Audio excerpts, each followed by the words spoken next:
I don't know, it varies from place to place. This one behind me is done because of I was sitting there having a drink, and the bright blue sky is one of those just after sunset, and I thought I'd like to paint that.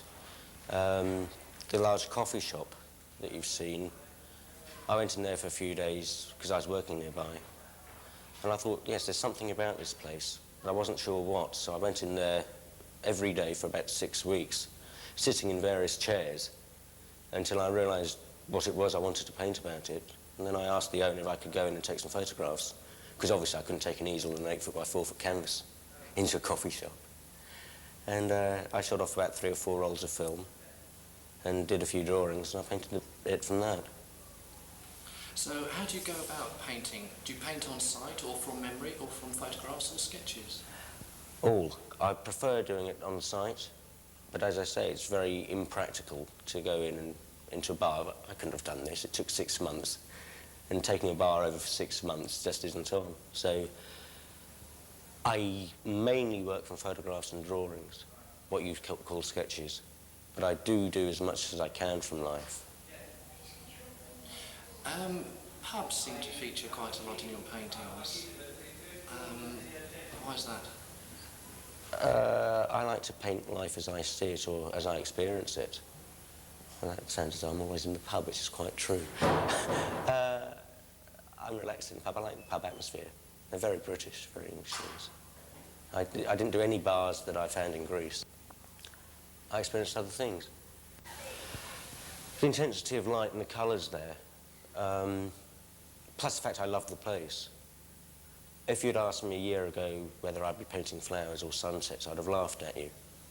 But that's what came across very strongly to me in Greece, and that's what I've painted about. I'm off to Africa for a year in a couple of days, and if you ask me whether I'll be painting elephants, I'm not going to say no, I won't be. I don't know what I'll be painting in the future. I'm just going there for it to talk to me. I like colours. I don't try to jazz them up, apart from in 3 of the intentionally bright pub ones. But generally, when I go back to the original place, it looks duller than I've actually painted, so I do actually jazz them up without meaning to. But life's dull enough anyway, and I'm an optimist. And I believe in the future, so why not try and improve life? I respect abstract work, but each to his own. It's not my scene. I prefer to reflect life and communicate to a wide audience. I think abstract art is still a very specialist language, and it really speaks mainly to other artists. I don't mean to sound condescending or anything like that, but I'd rather try and communicate with the man in the street. I sell largely to people that I do know, but about 50% are to strangers, and quite a few people have brought abroad.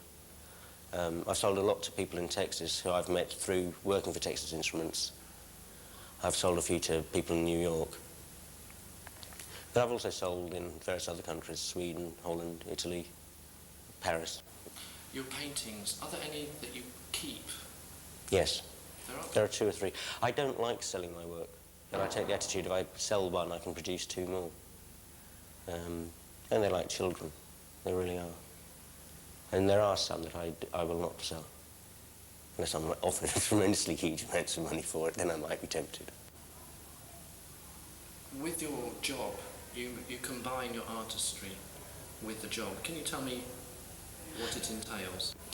Yes, I left college and I was after any old job to pay the bills. And I was up at the rowing club, and an old school friend of mine came up to me and said, you play chess and you do crossword puzzles, you know, you ought to try for a job in our department. And I thought, this is rather strange. So I went for an interview at Texas Instruments, and they offered me a job thinking I'd last about 2 or 3 weeks. And I clicked with it. I thoroughly enjoyed it. And I was there full-time for 5.5 years. Then I left and I painted for about 18 months, full-time. And then I had a phone call. They wanted some help back there with experienced people. And so I've arranged with them to go in as a contractor 3 days a week, which is very nice, because one, it gives me the financial independence to paint what I want, which I find very important, and then I try and sell it. But it also keeps me in the real world. I mean, I'm actually dealing with business problems that other people can relate to. If you paint all the time, you're relating to art problems, which other people can't relate to, and really can get exaggerated out of all proportion, so it helps to keep a foot on the ground. Back at his studio, Tich explained exactly what he does for the computer firm. A microchip is in layers, like making a sandwich. So you have a layer of bread, then you have a layer of butter, and then a layer of ham, then a layer of cheese. And I actually draw out the shapes of the layer of bread, then the layer of butter, and where they overlap, you get electrical reactions. So here in this painting, what I've tried to do is to say, well, we've got a blue layer and a white layer, and this actually, the process involved is now out of date, so I don't think there's any trouble as far as technical readings go. But this would have actually been, it's a simple logic gate, it's the simplest logic gate there is. And if you look through a microscope, you might not get these exact colours, but you would see something very similar to this. A lot of people think my paintings are expensive. I actually price my work out at £200 a week, or £1,000 a month. And considering that takes in all the cost of the expenses, the materials, transport, insurance, entry hanging fees, what happens then is that most people turn around and say, well, they're not that expensive, but we can't afford them. And that's how I price it. That rating is priced at £5,000 because it took 6 months to do. And the figures that I use aren't, it took 5 days, therefore it would be so much. But there's a rule of thumb guide. So it's a job that you're doing? Art is Absolutely. a job. Absolutely. I work strange hours, but I do my full 40-hour week. I start at 10 in the morning till about midday. A 2-hour lunch break, which sounds luxurious for some people, but that involves shopping for materials. It can involve some of the technical work like stretching canvas. Because some of the jobs I do take half an hour, but then you've got to wait a day for the glue to set, the paint to dry. So you have to time it so that you do half an hour here, then you go upstairs again to the studio and do more painting. I paint till about 9 at night, and before an exhibition I can go till 2 or 3 in the morning. It's a job, but art is heart. Where does the heart come in? This is a romantic myth. It really is.